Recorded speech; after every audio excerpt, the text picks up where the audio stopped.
सावन सोमवार व्रत की पावन कथा। सावन में भगवान शिव और माता पार्वती धरती पर भ्रमण करते हैं, अपने भक्तों के सभी कष्ट दूर करते हैं। एक शहर में एक व्यापारी रहता था। उसके घर में पैसों की कोई कमी नहीं थी, लेकिन उसके कोई संतान नहीं थी, जिससे वह बहुत दुखी रहता था। पुत्र की कामना करते हुए वह हर सोमवार को भगवान शिव का व्रत किया करते थे तथा शिव और पार्वती जी की पूरी भक्ति के साथ शिवालय में पूजा करते थे। उनकी भक्ति देखकर माता पार्वती प्रसन्न हुई और उन्होंने भगवान शिव से व्यापारी की इच्छा पूरी करने का अनुरोध किया। पार्वती जी की इच्छा सुनकर भगवान शिव ने कहा, हे पार्वती, इस संसार में प्रत्येक प्राणी को उसके कर्मों के अनुसार फल मिलता है और उसके भाग्य में जो कुछ भी होता है उसे भुगतना पड़ता है। इसके बावजूद पार्वती जी नहीं मानी। उन्होंने आग्रह करते हुए कहा, आपको इस व्यापारी की इच्छा पूरी करनी ही पड़ेगी। यह आपका अनन्य भक्त है, प्रति सोमवार आपका विधिवत व्रत करता है। पार्वती का इतना आग्रह देखकर भगवान शिव ने कहा, तुम्हारे आग्रह पर मैं इस व्यापारी को पुत्र प्राप्ति का वरदान देता हूँ, लेकिन इसका पुत्र 16 वर्ष से अधिक जीवित नहीं रहेगा। उसी रात भगवान शिव ने स्वप्न में उस व्यापारी को दर्शन देकर उसे पुत्र प्राप्ति का वरदान दिया और उसके पुत्र के 16 वर्ष तक जीवित रहने की बात भी बताई। व्यापारी पहले की तरह सोमवार का विधिवत व्रत करता रहा। कुछ महीने पश्चात उसके घर अति सुंदर पुत्र उत्पन्न हुआ। पुत्र जन्म से व्यापारी के घर में खुशियां भर गईं। बहुत धूमधाम से पुत्र जन्म का समारोह मनाया गया। व्यापारी को पुत्र जन्म की अधिक खुशी नहीं हुई, क्योंकि उसे पुत्र की अल्प आयु के रहस्य का पता था। विद्वान ब्राह्मणों ने उस पुत्र का नाम अमर रखा।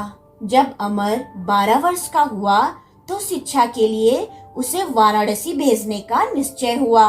व्यापारी ने अमर के मामा दीप को बुलाया और कहा, अमर को शिक्षा प्राप्त करने के लिए वाराणसी छोड़ाओ। अमर अपने मामा के साथ शिक्षा प्राप्त करने के लिए चल दिया। रास्ते में जहाँ भी अमर और दीप रात्रि विश्राम के लिए ठहरते, वहीं यज्ञ करते और ब्राह्मणों को भोजन कराते थे।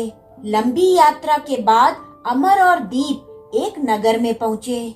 उस नगर के राजा की कन्या के विवाह की खुशी में पूरे नगर को सजाया गया था। निश्चित समय पर बारात आ गई, लेकिन वर का पिता अपने बेटे के एक आंख से काने होने के कारण बहुत चिंतित था।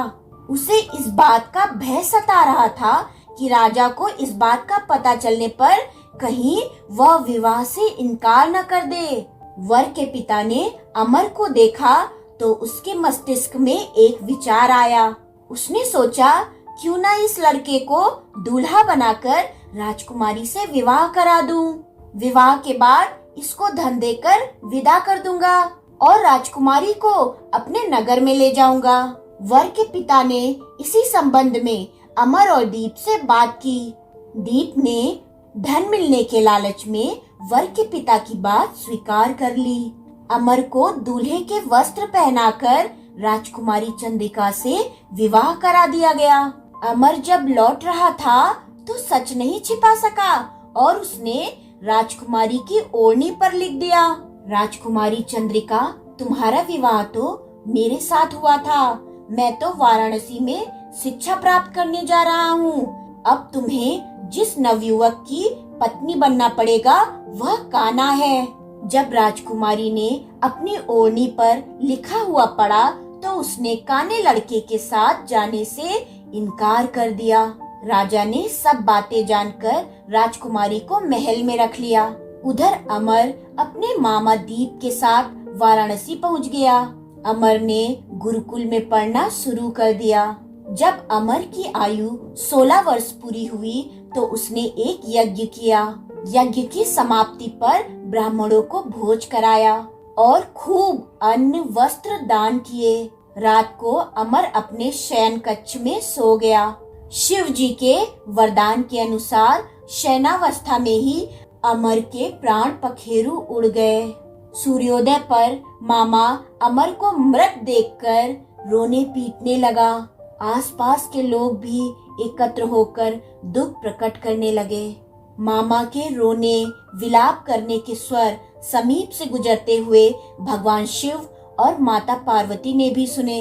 माता पार्वती जी ने भगवान से कहा, मुझसे इसके रोने के स्वर सहन नहीं हो रहे, आप इस व्यक्ति के कष्ट अवश्य दूर करें। भगवान शिव ने पार्वती जी के साथ अदृश्य रूप में समीप जाकर अमर को देखा तो पार्वती जी से बोले, पार्वती, यह तो उसी व्यापारी का पुत्र है। मैंने इसे 16 वर्ष की आयु का वरदान दिया था। इसकी आयु तो पूरी हो गई। पार्वती जी ने फिर भगवान शिव से निवेदन किया, आप इस लड़के को जीवित करें, नहीं तो इसके माता पिता पुत्र की मृत्यु के कारण रो रो कर अपने प्राणों का त्याग कर देंगे। इस लड़के का पिता तो आपका परम भक्त है। वर्षों से सोमवार का व्रत करते हुए आपको भोग लगा रहा है। पार्वती जी के आग्रह करने पर भगवान शिव ने उस लड़के को जीवित होने का वरदान दिया और कुछ ही पल में वह जीवित होकर उठ बैठा। शिक्षा समाप्त करके अमर मामा के साथ अपने नगर की ओर चल दिया। दोनों चलते हुए उसी नगर में पहुँचे जहां अमर का विवाह हुआ था। उस नगर में भी अमर ने यज्ञ का आयोजन किया। समीप से गुजरते हुए नगर के राजा ने यज्ञ का आयोजन देखा। राजा ने अमर को तुरंत पहचान लिया।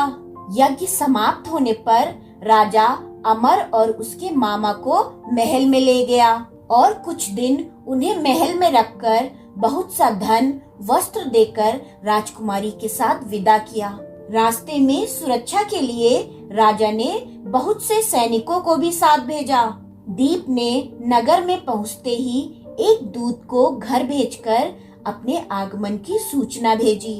अपने बेटे अमर के जीवित वापस लौटने की सूचना से व्यापारी बहुत प्रसन्न हुआ।